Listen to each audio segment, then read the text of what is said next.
Hello, Assalamu alaikum guys. Hope you all are doing well. Let's continue our today's video.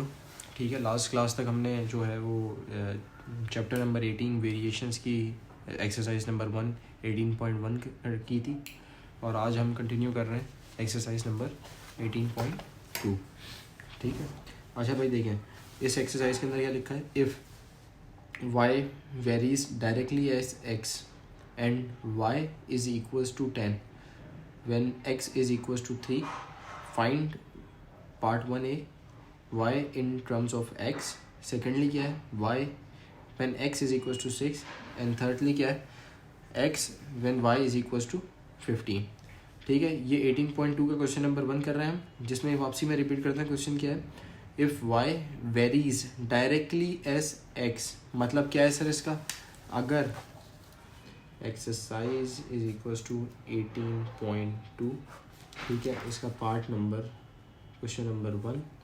ठीक है, that is ये कह रहा है सर इसके अंदर इफ़ x, अगर x जो है is directly, if y is directly proportional to x and y is equals to 10. उसने बोला कि सर मेरे पास y जो है वो डायरेक्टली प्रोपोर्शनल है, किसके बराबर है, x के बराबर है. मतलब डायरेक्टली प्रोपोर्शनल का मतलब y जो है उसकी वैल्यू मेरे पास अज्यूम करूँगा कि वो मेरी वैल्यू y की x के बराबर है. ठीक है, लेकिन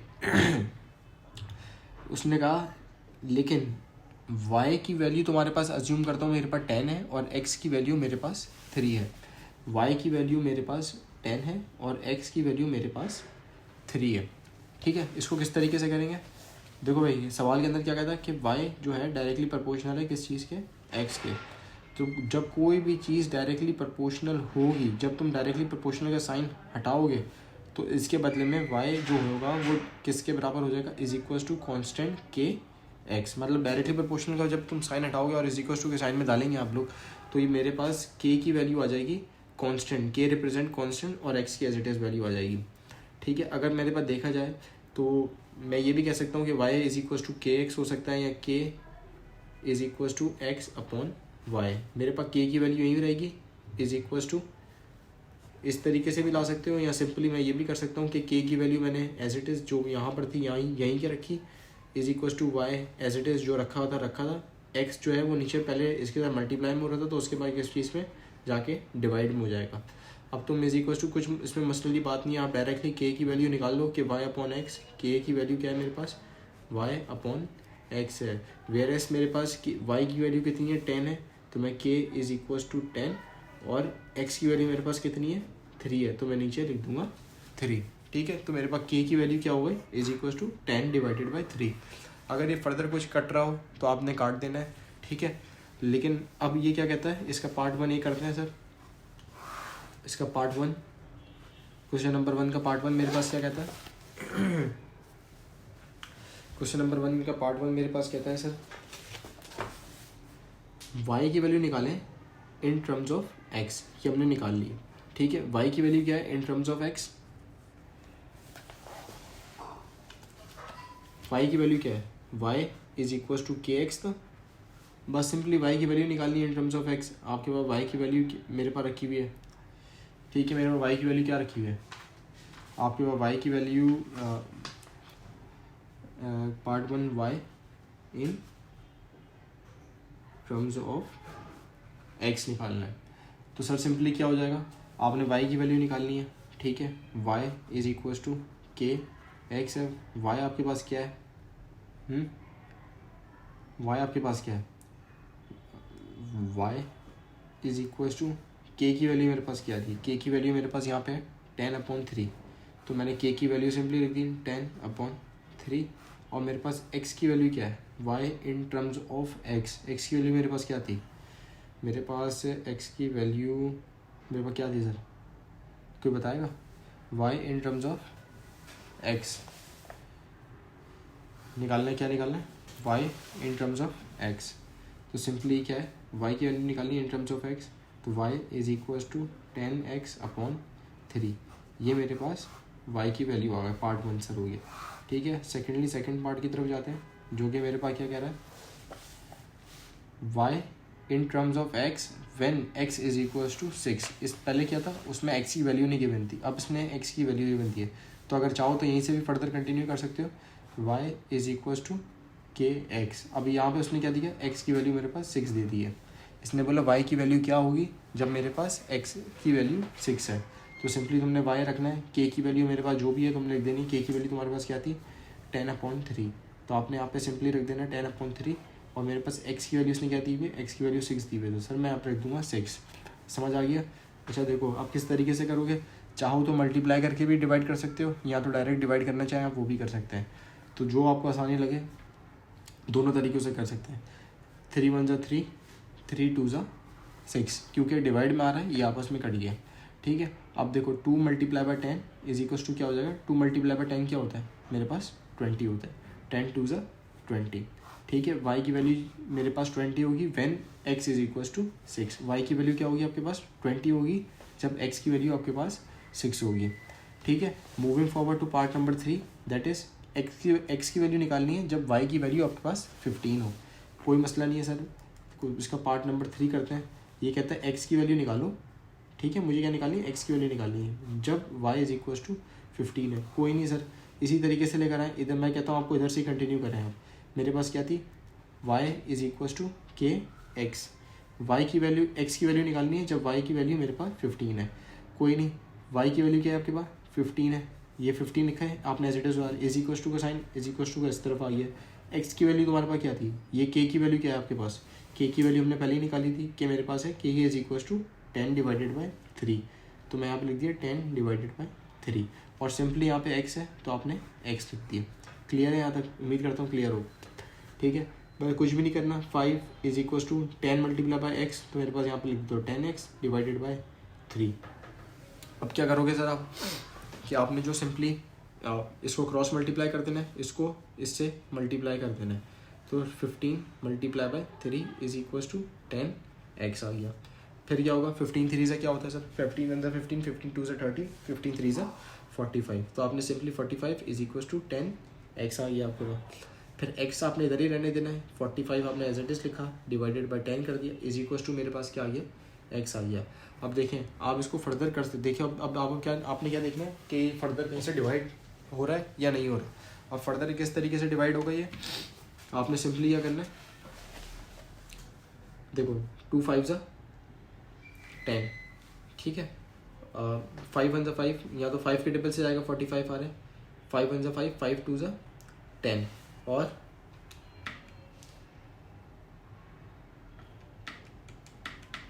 और मेरे पास 5 के टेबल में 9 सा 45 होता है। तो मेरे पास सिंपली क्या आ गया, is equal to 9 / 2।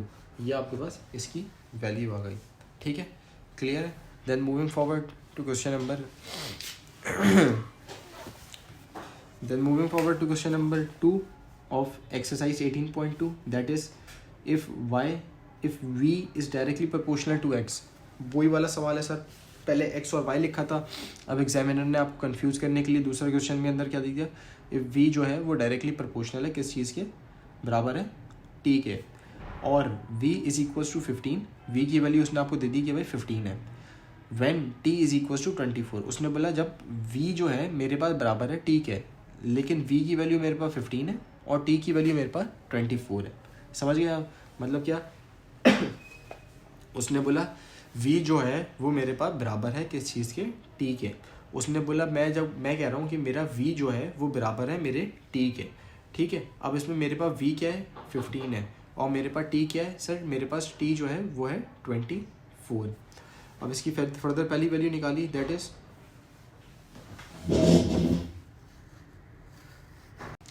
Okay sir. Then question number 2 का पार्ट 1 क्या कहता था हमारे पास, that the equation connecting v and t, वही वाली करनी है। इसमें कोई लॉजिक साइंस नहीं है, बहुत ही सिंपल है और इजी है। Okay sir, now we are at question number 2 of exercise 18.2 का पार्ट 1। ठीक है, 18.2 का पार्ट 1 क्या कहता है सर, पहले इसका थोड़ा बहुत रॉ डेटा बना देते हैं। दैट इज इसका रॉ डेटा बना लेते हैं सर। दैट इज सिंपली क्या कह रहे हैं, कि मेरे पास v जो है इज़ डायरेक्टली प्रोपोर्शनल है किस चीज़ के, t के। मेरे पास v जो है सर वो डायरेक्टली प्रोपोर्शनल है t के, there where as v is equals to 15 and t is equals to 24। पहले जो सिंपल इक्वेशन होती है पार्ट 1 हमारे पास वो सिंपल इक्वेशन बनानी है, दैट इज़ क्या कहता है सर ये t द इक्वेशन, क्या कह रहा है सर ये the equation connecting v and t, वो करना है v is directly proportional to t। मैंने आपको इससे पहले भी क्वेश्चन में समझा चुका हूँ कि जैसे ही आप डायरेक्टली प्रोपोर्शनल का साइन हटाएंगे तो उसके बदले में आपको इज इक्वल्स टू लगाना पड़ता है। मतलब डायरेक्टली प्रोपोर्शनल क्या कहता है, डायरेक्टली प्रोपोर्शनल का मतलब ये चीज़ उस चीज़ के बराबर है, मतलब ये डायरेक्टली लिंक है। अगर मैं इस चीज़ को बढ़ाऊँ तो ऑटोमेटिकली वो भी चीज़ बढ़ जाएगी, अगर मैं मेरी राइट साइड को बढ़ाऊँ तो लेफ्ट साइड ऑटोमेटिकली बढ़ जाएगी, अगर राइट साइड को मैं कम करूँ तो लेफ्ट साइड ऑटोमेटिकली कम हो जाएगी। मतलब ये दोनों चीज़ें एक दूसरे के इक्विवेलेंट हैं, बराबर हैं। बराबर को क्या कहते हैं सर, डायरेक्टली प्रोपोर्शनल। और जो चीज़ें एक दूसरे के बराबर नहीं होती उसको हम क्या कहते हैं, inversely proportional. Inversely proportional, inversely proportional. ठीक है सर, क्लियर है। v is equals to directly proportional का साइन हटाया तो इज इक्वल्स टू लगाया। k क्यों लगाता है सर, हमेशा जब भी आपको k की वैल्यू लगाता है, क्योंकि ये दोनों कोई चीज़ हो सकती है सर, ये दोनों चीज़ें इक्वल।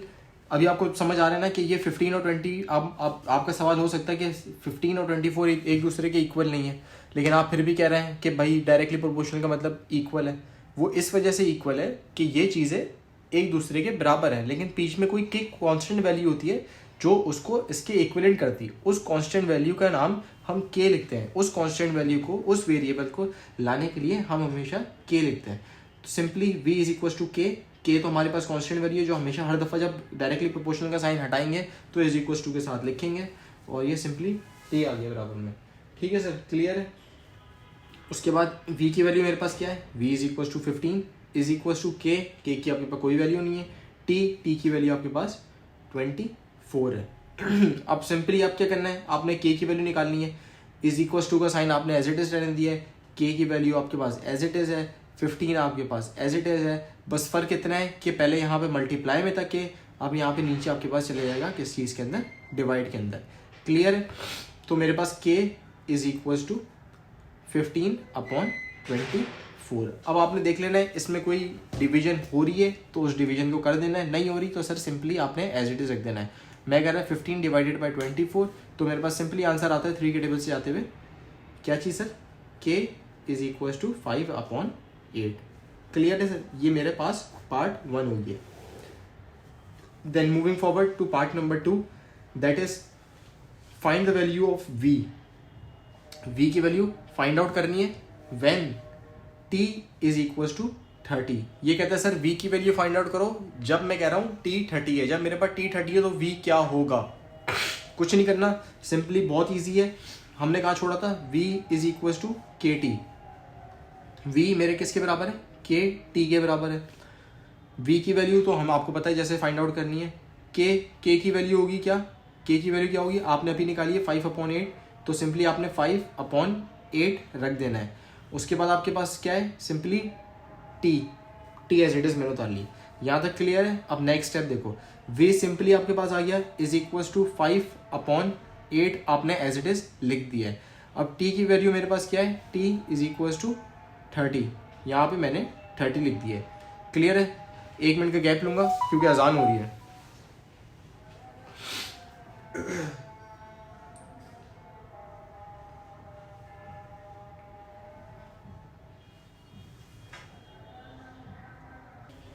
ओके, अजान हो गई है, अब हम इसको कंटिन्यू करते हैं। सिंपली आपने क्या करना है, मैंने आपको लास्ट टाइम क्या बताया था, आपने देख लेना है कोई क्रॉस मल्टीप्लिकेशन हो रही हो तो कर देनी है, नहीं हो रही हो तो नहीं करनी है। लास्ट टाइम हमने इधर से क्रॉस मल्टीप्लाई कर दिया था, अभी भी हो रहा है, लेकिन अभी मैं आपको दूसरे तरीके से बता रहा हूँ। आपने v की वैल्यू एज इट इज रखनी है। आपने सिंपली इसको थोड़ा लंबी डिवीजन चली जाएगी, लेकिन कुछ स्टूडेंट्स के लिए ये भी ज़्यादा इजी प्रेफर किया जाता है। 5 × 30, ये मेरे पास क्या आ गया इज इक्वल टू 150। ठीक है सर। उसके बाद मेरे पास ये किस तरीके से हुआ, 5 3 15 और 0 का 0 एज इट इज़ आ गया, डिवाइडेड बाई 8 करा। अगर मैं 150 को डिवाइडेड बाई 8 करता हूँ तो मेरे पास सिंपली क्या आ जाता है, इज इक्वल टू 2 के टेबल से गया, 2 4 8 और 2 75 ज़ा 150, मतलब 2 के टेबल से गया तो भाई 150 का अगर आप देखना चाहें तो 150 का हाफ भी कर देंगे तो 75 हो जाएगा, 8 का हाफ मेरे पास 4 हो गया, तो simply v is equal to 75/4। Clear है सर? होप क्लियर होगा। ये t की वैल्यू जब आपके v की वैल्यू आपके पास क्या होगी, जब t की वैल्यू 30 होगी, आपके पास v की वैल्यू 75/4 होगी जब आपके पास t की वैल्यू 30 होगी। Then moving forward to part number 3, that is t की वैल्यू क्या होगी जब v की वैल्यू 10 होगी। विजिबल है आपको? ये कहता है सर t की वैल्यू क्या है जब मेरे पास v की वैल्यू 10 है। ठीक है सर, तो इसका पार्ट नंबर 3 करते हैं, दैट इज पार्ट नंबर 3 कि सर मेरे पास v की वैल्यू इज इक्वल्स टू 10 और मेरे पास t की वैल्यू क्या होगी। t की वैल्यू अननोन है, मुझे अभी तक मालूम नहीं, मैं सिंपली वही फॉर्मूला आगे कैरी फॉरवर्ड करूंगा कि v इज इक्वल्स टू के टी होता है सर मेरे पास हमेशा। v की वैल्यू इसने इस बार क्वेश्चन में दी भी है जो कि ऑलमोस्ट 10 है। k की वैल्यू आप पहले निकाल चुके हैं, दैट इज 5/8 है। t की वैल्यू मुझे नहीं मालूम तो एज इट इज़ मैं t लिख दूंगा। इसको इससे मल्टीप्लाई करेंगे, 8 10 80 is equals to 5, t as it is रहेगा। ठीक है सर, आपने इज इक्वल्स टू का साइन एज इट इज़ रहने देना है, 80 यहीं पे रहने देना है, t भी यहीं पे रहने देना है। जब मैंने आपको बताया था एक साइड पे मल्टीप्लाई हो इज इक्वल्स टू के उस साइड पे जाओगे तो अगर मल्टीप्लाई होगा इज इक्वल्स टू के उस साइड पे आएगा तो डिवाइड में आ जाएगा, अगर पॉजिटिव होगा तो नेगेटिव में आ जाएगा, अगर नेगेटिव होगा तो पॉजिटिव में आ जाएगा। ये मैं आपको पहले भी समझा चुका हूँ। ठीक है सर, ये मल्टीप्लाई हो रहा था साइन इस तरफ, इज इक्वल्स टू के उस साइड पे जाएगा तो मेरे पास अपॉन नीचे चले जाएगा, डिवाइडेड बाय 5 नीचे आ गया, 5 1 5, 5 के टेबल में 80 कब आता है सर, 80 डिवाइडेड बाय 5, तो मेरे पास सिंपली क्या आ गया 16 सा, तो मेरे पास t की वैल्यू सर मेरे पास क्या आ गई इज इक्वल टू 16। क्लियर है सर? अच्छा, ये सर हमारे पास क्वेश्चन नंबर 2 भी हो गया है। Then moving forward to question number 3, that is the moving forward to question number 3 sir, that is u is directly proportional to 3 radical v and u is equals to 4 when v is equals to 65. Find the value of u when v is equals to 216 and the value of v sir when u is equals to 5। बहुत easy है, जिस तरीके से हमने पहले करते हुए हैं उसी तरीके से ही होगा। ठीक है सर, यहाँ उसको मैं नीचे कर लेता हूँ ताकि आपको मसला नहीं हो। तो ये मेरे पास क्वेश्चन नंबर 3। ठीक है सर, ये क्या कहता है, मेरे पास u जो है वो डायरेक्टली प्रोपोर्शनल है 3 रेडिकल v के। ठीक है, इसमें कोई कन्फ्यूजन नहीं है। वेयर एस, अब इसने क्या बता दिया कि जैसे हम पहले करते थे u is equals to 4 whereas v is equals to 64। कुछ भी नहीं है, सिंपल है, उसी तरीके से करना है। u is directly proportional to 3 radical v। ठीक है सर, अब उसको आप किस तरीके से करेंगे, मैंने आपको क्या बताया था, u डायरेक्टली प्रोपोर्शनल का साइन आपने हटाना है, इज इक्वल्स टू लगेगा, उसके बदले में आपने k रख देना है, डायरेक्टली प्रोपोर्शनल के बदले में आपने k रख देना है, इज इक्वल्स टू आपका एज इट इज आ गया, 3 रेडिकल v आ गया सर मेरे पास। क्लियर है सर यहाँ तक? फिर u की वैल्यू कहाँ है, इसने क्या दी है, u की वैल्यू इज इक्वल्स टू 4, आपने इधर 4 लिख देना है, इधर आपने एज इट इज k लिख देना है, इधर अपने पास 3 रेडिकल v आ रहा है, v की वैल्यू आपके पास क्या आ गई सर 64 आ गई। क्लियर है? होपफुली आपको क्लियर होगा। देन 4 आपने एज इट इज रहने देना है। अगर मैं इस रेडिकल को खोलूँ तो मेरे पास सर सिंपली क्या हो जाएगा k।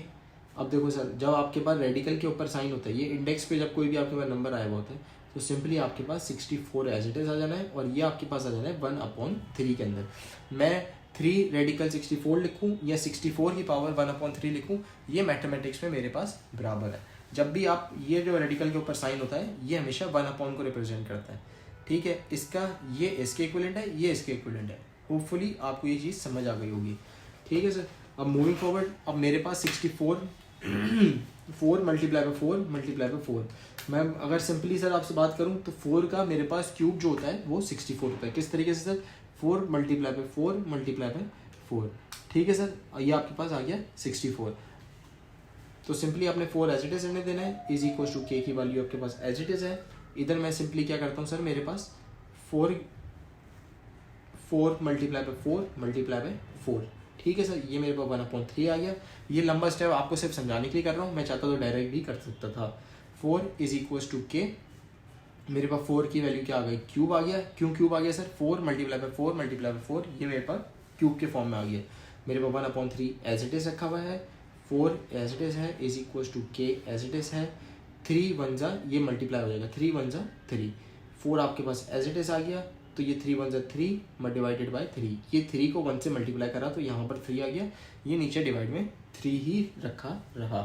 ठीक है सर, आपके 4 की वैल्यू = ये देखो यहाँ से आप 3 के 1 जा 3, 3 1 जा 3, ये आपके पास कट गया, तो k की वैल्यू = 4 की पावर जब 1 आई तो सिंपली वो मेरे पास 4 आ गया। क्लियर है सर। अब जब भी मैंने आपको बताया कि यहाँ पे मल्टीप्लाई होगा, नीचे हम जाके आपके पास डिवाइड में आ जाएगा, k = 4 डिवाइडेड बाई 4 हो गया। ठीक है, 4 1 जा 4, 4 1 जा 4, तो सिंपली सर मेरे पास k की वैल्यू जो है वो आ गई आपके पास कितनी, 1। क्लियर है सर, होपफुली आपको क्लियर होगा। देन मूविंग, इसको इसी क्वेश्चन को इसकी अगली रिक्वायरमेंट पढ़ते हैं। सर उसने बोला क्या, find the value of u की वैल्यू फाइंड आउट करनी है, हमें नहीं दी गई।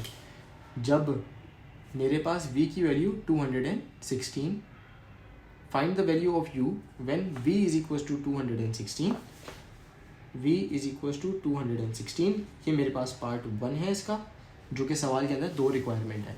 और मेरे पास क्या है, and the value of v when u = 5। दूसरा पार्ट क्या कहता है सर मेरे पास, कि मेरे पास v की वैल्यू निकालो जब मेरे पास u की वैल्यू जो है वो किसके बराबर है सर, 5 के बराबर। ठीक है सर, ये एक ही क्वेश्चन है, इसने अलग से पार्ट नहीं बनाया, उसी पार्ट को इसने 2 चीज़ों में डिवाइड कर दिया। अब सिंपली आपने क्या करना है, वही रखना है जैसे हम करते हुए हैं। u = k 3 radical v, u = पहले हम पार्ट 1 कर रहे हैं, पार्ट 2 को उसके बनने के बात करेंगे। u = k 3 रेडिकल v आ गया। मेरे पास u की वैल्यू नहीं गिवन है, इसलिए मेरे पास u एज इट इज़ उतार लूँगा, क्योंकि u मुझे निकालना है। k एज इट इज़ लिख दिया है, अगर डायरेक्ट चाहो तो k की वैल्यू मेरे पास 1 है, तो मैं सिंपली यहाँ पे 1 भी लिख सकता हूँ। 3 रेडिकल एज इट इज़ डाल दिया। v की वैल्यू उसने बोला सर क्या है, 216। अब आप मुझे बताओ किस का क्यूब लेंगे तो 216 आ जाएगा। क्या मेरे पास, अभी मैंने 4 का क्यूब लिया था, 4 × 4 × 4, तो मेरे पास आता था 64। अगर सिंपली सर मैं 5 × 5 × 5 कर दूँ तो मेरे पास आता है 125। इससे भी मेरा काम नहीं चलेगा, तो मूविंग फॉरवर्ड और आगे जाए आप, 6 × 6 × 6 करा तो मेरे पास क्या आ गया, 216। देखा जाए तो सर अगर 6 का क्यूब लूँ तो मेरे पास 216 आता है। तो u आपने एज इट इज रखना है, = 1 की पावर एज इट इज यहीं रहेगी। ठीक है सर, इसको सिंपली अगर मैंने आपको क्या बोला था, इसको किस चीज़ में कन्वर्ट हो जाए तो 216.1/3 उसकी पावर लेनी। ये रेडिकल ख़त्म करने के लिए इसके ऊपर 1/3 लिखना चाहिए। अगर सर सवाल ये पैदा होता है, अगर यहाँ पे 3 नहीं होता तो फिर क्या करते हैं आप, अगर यहाँ पे कोई भी नंबर नहीं होता तो मेरे पास रेडिकल हमेशा 1/2 को रिप्रेजेंट करता है। ये आपने हमेशा बात याद रखनी है, रेडिकल मेरे पास हमेशा 1/2 को रिप्रेजेंट करता है। अगर मैं 3 रेडिकल बोलूँ तो सर ये मेरे पास 1/3 को रिप्रेजेंट करता है। अगर मैं 4 रेडिकल बोलूँ तो मेरे पास ये 1/4 को रिप्रेजेंट करता है। ठीक है सर, क्लियर है। अगर आपकी कोई भी क्वेरी हो आप कमेंट्स में बता दीजिएगा, आपका उसको जैसे ही देखूंगा उसको आपको रिप्लाई कर दूंगा। ठीक है, अब ये देखो अब मैंने आपको क्या बताया, 6 का क्यूब लूँगा तो मेरे पास 216 आ गया, = 1 एज इट इज़ रहा। ये 6 × 6 × 6 इन तीनों को करा तो मेरे पास 216 आता है। ठीक है सर, उसके बाद u = 1 आपने एज इट इज़ रहने देना है। ये मैं लिखूँ नहीं लिखूँ कांस्टेंट वैल्यू है, मैं जिस चीज़ को भी 1 से मल्टीप्लाई करूँगा तो 1 आ जाएगा, लेकिन सिर्फ आपकी अंडरस्टैंडिंग के लिए मैंने अभी तक 1 लिखते हुए आ रहा हूँ। तो सिंपली आपने रखना है 6 3/3, ये 3 कटा, ये 3 कटा। ठीक है सर, ये 3 क्यों रखा, क्योंकि 6 का क्यूब 3 6 है, इसलिए 6 3 लिख दिए। u = मेरे पास सिर्फ 6 बचा, 6 1 जा 6, मेरे पास u की वैल्यू आ गई 6। सर मेरे पास जब v की वैल्यू 216 होगी तब मेरे पास u की वैल्यू 6 होगी। होपफुली आपको ये सवाल समझ आ गया हो। अब मूविंग फॉरवर्ड टू इसका question number part 2, that is sir v की वैल्यू, इस सवाल पूछते हैं v की वैल्यू क्या होगी जब मेरे पास u की वैल्यू 5 होगी। मेरे पास क्या इक्वेशन थी sir, u = k 3 radical v। Clear sir. Then sir तो आपने किस तरीके से करना है, u की वैल्यू मेरे पास जो है वो आ गई 5 = k एज इट इज लिख रह दिया, 3 radical v as it is लिख रह दिया मेरे पास। ठीक है, उसके बाद 5 एज इट इज आ गया, के की वैल्यू मेरे पास जो है वो है 1 3 radical v as it is रखा हुआ है, ठीक है। 5 एज इट इज़ रहा, इसको इससे मल्टीप्लाई करा तो यही मेरे पास बचा is equal to 3 radical v, ठीक है। 5 इज इक्वल टू 3 हटाया तो मेरे पास v की पावर आ गई 1/3 आ गई, ठीक है सर, क्लियर है। अब उसके बाद किस तरीके से करेंगे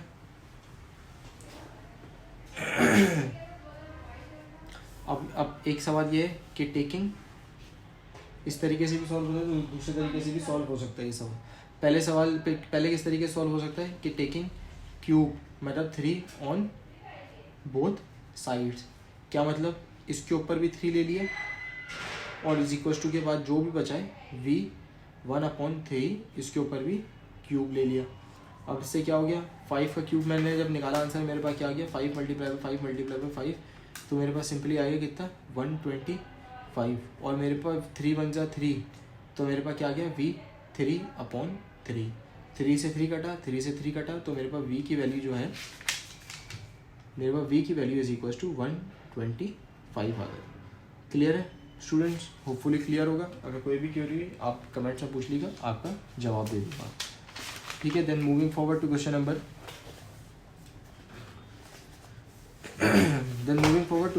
4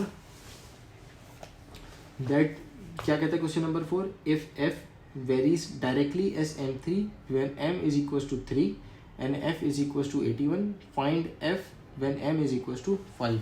ये भी क्वेश्चन नंबर 3 की तरह है, पहले एक सवाल फाइंड आउट करना है उसके बाद फर्दर आगे कंटिन्यू करना है, ठीक है। आप सवाल रीड करें, मैं एक मिनट आता हूँ।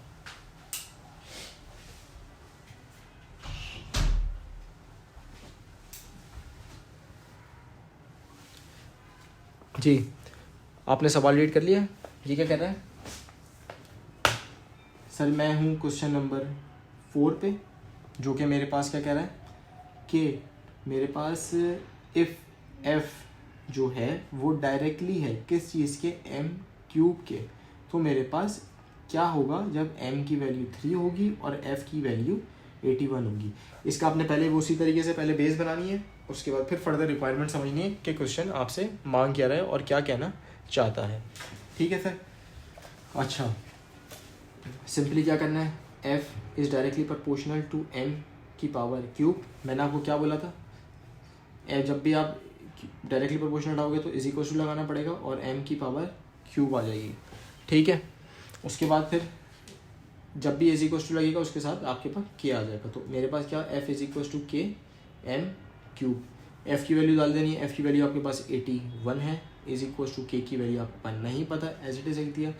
m की वैल्यू मेरे पास 3 है, उसके ऊपर क्यूब आ रहा था तो क्यूब एज इट इज़ डाल दिया, ठीक है। 81 एज इट इज़ रहने दिया, k की वैल्यू एज इट इज़ रहने दी।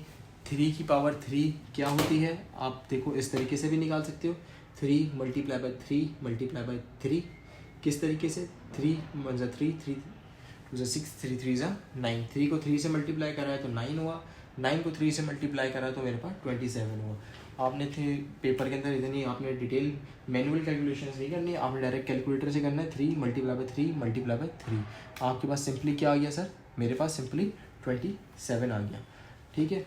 आपने 81 इज इक्वल्स टू के 27, 81 का साइन एज इट इज रहने देना है, के भी आपको एज इट इज रहने देना है, मैंने आपको पहले ही बता चुका हूँ। अगर आपके मल्टीप्लाई में 27 हो, इधर आके मेरे पास किस में हो गया डिवाइड में 27 आ गया, 81 डिवाइडेड बाय 27, ये मेरे पास 3 के टेबल से गया है, तो सिंपली मेरे पास क्या आ गया 27 1 ज़ा और 27 3 ज़ा 81, तो सिंपली मेरे पास के की वैल्यू क्या आ गई इज इक्वल टू 3।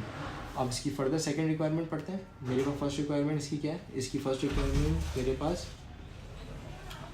जो है इसकी फर्स्ट रिक्वायरमेंट मेरे पास जो है वो है सर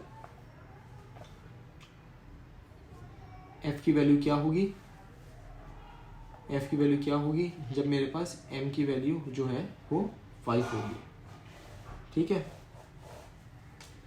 f की वैल्यू क्या होगी जब मेरे पास m की वैल्यू 5 होगी, तो मेरे पास f इज इक्वल टू के m3, जो यहाँ पे मैंने इक्वेशन डाली थी।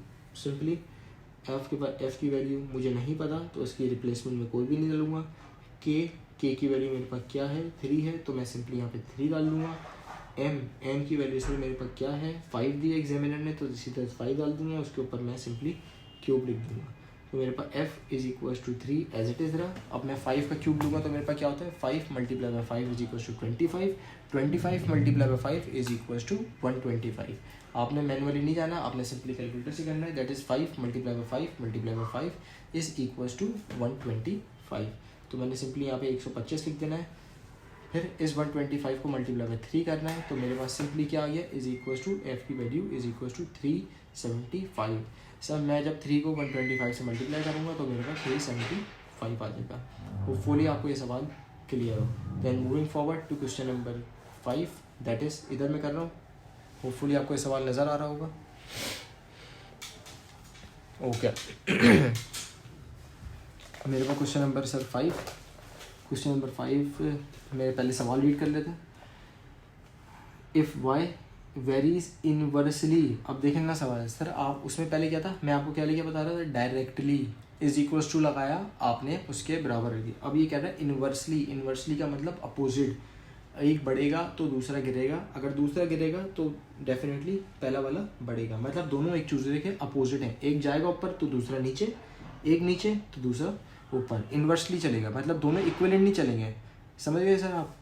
तो ये मेरे पास क्या होगा, इन्वर्सली क्या कहता है, if y is varies inversely as x and y is equal to 10 when x is equal to 3 find y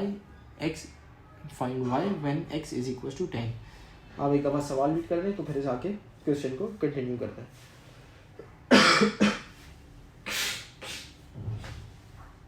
जी एक दफ़ा आपसे सवाल रीड कर लेते हैं। If y varies inversely as x and y is equal to 10 when x is equal to 3।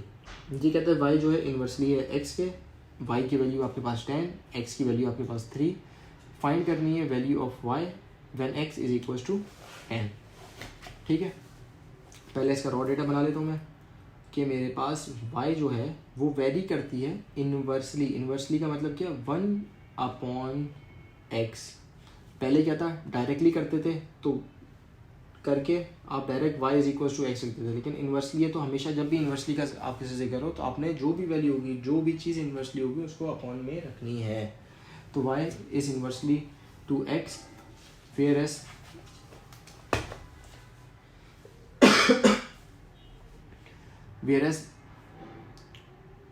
जब मेरे पास y is varies as x whereas y is equal to 10, whereas y जो है मेरे पास किस चीज़ के बराबर है 10 के, और x जो है मेरे पास किस चीज़ के बराबर है 3 के। पहले इसका रॉ डेटा बना लेते हैं, फिर आगे फर्दर के अंदर क्वेश्चन के अंदर रिक्वायरमेंट है, फिर उस रिक्वायरमेंट को पढ़ के आंसर निकालेंगे। ठीक है, आपने y is directly inversely proportional to 1/x, जब भी ये सिंपली होगा तो आपने क्या कर देना है कि y जो है इज इक्वल टू, इसका साइन हटा के इन्वर्सली का साइन हटा के आपने k डाल देना है, 1/x आपने एज इट इज़ लिख देना है।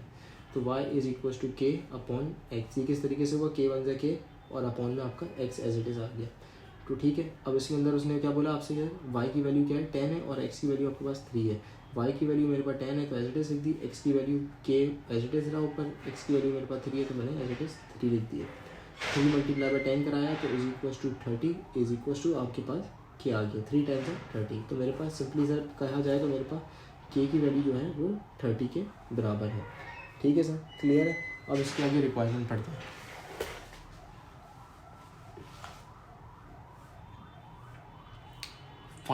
Find the value of y when x is equal to 10। ये कहता है सर फाइंड करो वैल्यू किस चीज़ की of y when x is equal to 10 के बराबर हो। आपने फाइंड करनी है वैल्यू y की जब आपके पास x की वैल्यू जो है वो 10 के बराबर हो। तो मैं सर इसका पार्ट 1 यहाँ कर देता हूँ। तो मेरे पास y की वैल्यू मेरे पास नहीं है, मुझे मालूम करनी है, x की वैल्यू जो है वो मेरे पास गिवन है, दैट इज़ 10। ठीक है, इक्वेशन आपने वहीं से कॉपी करनी है, दैट इज़ क्या है आपके पास, y is equal to k upon X, y is equal to k upon X. मेरे पास y की वैल्यू नहीं मालूम, एज इट इज़ यहीं पर रहने दो। k की वैल्यू आपको मालूम है, दैट इज़ 30। x की वैल्यू आपके पास मालूम है, दैट इज़ 10। 0 से 0 कटा, 1 1 1 1 3 3, y is equal to 3। Clear है सवाल सर? होपफुली क्लियर होगा। कोई भी क्वेरी हो इस वीडियो को आराम से आप रिवाइंड करें, ठीक है। उसके बाद भी आपने कोई क्वेरीज हो तो आपने कमेंट बॉक्स में पूछ लेनी है, हम आपको उसका रिप्लाई कर देंगे, ठीक है। Then moving forward to question number 6, that is the volume of V of gas varies inversely as the square root of the pressure P of the gas। सही है, स्क्वायर रूट है किस चीज़ का? P का, ठीक है। क्लियर है यहाँ तक? और फर्दर जाओ, क्या है? Of gas the V is equal to 10 when P is equal to 9। Clear है सर? कंटिन्यू करें आप, ठीक है। मेरे पास question number that is 6 sir, मेरे पास क्वेश्चन नंबर 6 क्या कहता है?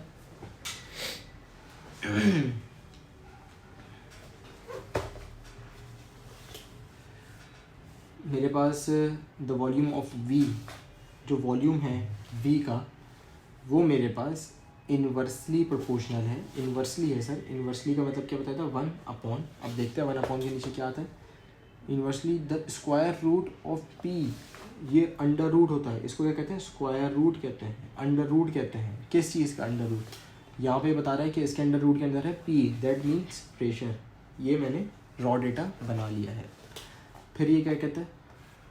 V की वैल्यू जो है वो है मेरे पास 12, वेयरएस P की वैल्यू जो है मेरे पास 9। अब ये पहले आप इसका बेसिस बना लें, जो आपके पास रॉ डेटा हम जैसे सिंपल इसकी बेस बनाते हैं। V डायरेक्टली प्रोपोर्शनल है, इज इक्वल टू लगा दिया, इज इक्वल टू लगाया तो K कांस्टेंट की वैल्यू लाजमी डालनी है। 1 रेडिकल P सिंपली आ गया है। K1 से K मल्टीप्लाई कराओ, V is equal to K radical P बनाना है। मेरे पास V की वैल्यू क्या है? इज इक्वल टू 12 है, ये मैंने 12 यहाँ से उठा के यहाँ डाल दिया है। इज इक्वल टू को साइन एज इट इज बनाया। K की वैल्यू अभी तक आपने फाइंड आउट नहीं की है तो K की value as it is K लिख दिया है। देन मेरे पास P की वैल्यू निकालनी है, that is radical square P की वैल्यू मेरे पास क्या है? 9 है, तो 12 मैंने एज इट इज रहने दिया है, K मैंने एज इट इज रहने दिया है। मैंने आपको पहले भी बता चुका हूँ, इससे पहले वाले क्वेश्चन के अंदर भी जब इसमें रेडिकल 3 आया था उसमें मैंने आपको क्या बताया था? ये मेरे पास अंडर रूट जो होता है वो 1/2 के बराबर होता है, तो सिंपली मैं इसको 9 1/2 कर दूंगा, ठीक है। तो यहाँ पे मेरे पास 12 एज इट इज आ गया है, K मेरे पास एज इट इज आ गया है, 9 देखो अब 3 × 3 तो इज इक्वल टू 9 होता है, जैसे 3 × 3 is equal to 9, that is 1/2। Then इसको फर्दर इसको आगे इसी पेज पे आगे कैरी फॉरवर्ड कर रहे हैं, that is 12 is equal to K 3 × 3 1/2, that is अब क्या करना है आपने? 12 is equal to K upon 3 × 3 का मतलब क्या? 3 स्क्वायर होता है, 1/2 एज इट इज़ आ रहा है, 1/2 लिख देना है। ये 2 × 2 मल्टीप्लाई होगा, मतलब क्या है? 2 से 2 कटा, ठीक है। सिंपली आपके पास क्या हो गया? 12 is equal to K upon 3। अब आपने सिंपली इसको इससे मल्टीप्लाई कर देना है। 12 3 से मेरे पास क्या होता है सर? मेरे पास 12 3 से 36 होता है, इज इक्वल टू K। तो मेरे पास K की वैल्यू सिंपली आपसे बोलूँ तो मेरे पास क्या है? 36 है, ठीक है। अब इसकी रिक्वायरमेंट पढ़नी है आपने कि सवाल आपसे मांग क्या रहा है। ये बोल रहा है कि सर मेरे पास फाइंड करनी है value of P when V is equal to 4। मुझे P की वैल्यू फाइंड आउट करनी है when V is equal to 4। Clear है सर? मुझे क्या करना है सर? P की वैल्यू फाइंड आउट करनी है when V is equal to 4। तो मेरे आपके पास जो सिंपली रॉ डेटा की जो आपने बेस बनाई हुई होती है, आपने वो बेस उठानी है। आपकी बेस किधर है sir? V is equal to K radical P, ये आपने उठाई। V is equal to K radical P। V की वैल्यू मेरे पास क्या है? 4 है, एज इट इज़ 4 डाल दी। आपके पास K की वैल्यू क्या है? मेरे पास सर K की वैल्यू 36 है, मैंने 36 डाल दी। Radical P as it is आ रहा था, मैंने रेडिकल P डाल दिया है। फिर किस तरीके से करना है सर? आप ये इधर से मल्टीप्लाई, अब देखिए अगर मैं आपको डिटेल में जाऊँ तो ये बताऊँगा कि भाई ये इससे मल्टीप्लाई होगा, फिर ये इससे नीचे डिवाइड में आ जाएगा। तो सिंपली मैं क्या करता हूँ? इसको इन्वर्स कर देता हूँ। इसकी पोजीशन इसको दे दी, इसकी पोजीशन इसको दे दी, तो मेरे पास रेडिकल P ये ऊपर आ गया है, 36 मेरे पास एज इट इज़ रहा है, ये 4 मेरे पास नीचे चली गया है। सिंपली मैं चाहूँ तो इसको यहाँ से डायरेक्ट भी कर सकता हूँ, मतलब मैं इसको यहाँ से भी काट सकता हूँ। 4 1 4, 4 9 36। इस तरीके से चाहें, इस तरीके से करना चाहें, या तो इसको नीचे डिवाइड में ला के तरीके से करना चाहें, आप इसको तरीके से ला के डिवाइड भी कर सकते हैं। 4 1 4, 4 9 जा 36, तो मेरे पास radical P is equals to 9। अब आपको रेडिकल P हटाना है क्योंकि आपको सिंपली किस चीज़ की वैल्यू रिक्वायरमेंट में मांगी है, P की वैल्यू फाइंड आउट करनी है। तो मैं क्या करूँगा, taking square on both sides, that is क्या होता है सर, मेरे पास रेडिकल P जो है इसके ऊपर भी स्क्वायर लगा देना है, मेरे पास जो 9 है इसके ऊपर भी स्क्वायर लगा देना है। मैंने आपको पहले ही बता चुका हूँ मेरे पास रेडिकल की वैल्यू क्या होती है, नेचुरली क्या होती है, मेरे पास P इसकी वैल्यू होती है 1/2 एज इट इज़, जो आपके वो ऊपर वाला 2 है वो एज इट इज़ इधर आ गया, इज इक्वल टू 9 का अगर मैंने स्क्वायर लिया 9 मल्टीप्लाई बाई 9 तो ये दैट इज़ मेरे पास 81 आता है। तो मेरे पास इस 2 से ये 2 घटा, P is equals to 81। Clear है सर, सवाल समझ आ गया आपको? ठीक है, 5 मिनट का गैप लेते हैं, फिर उसके बाद हमारे पास जो है दूसरी हम क्वेश्चन नंबर 6 तक कर चुके हैं। अब क्वेश्चन नंबर 7 से हम नेक्स्ट वीडियो के अंदर कंटिन्यू करेंगे, ताकि वीडियो के ऊपर भी बर्डन ना हो, उसकी पिक्चर क्वालिटी भी ख़राब ना हो, आपको जो भी क्वेरीज हो आप उसको हर वीडियो के अंदर उसको अलग से पूछ सकें। ठीक है सर, होपफुली आपको सवाल समझ आया होगा। हम अगली क्वेश्चन नंबर 7 अगली वीडियो से कंटिन्यू करेंगे। Thank you.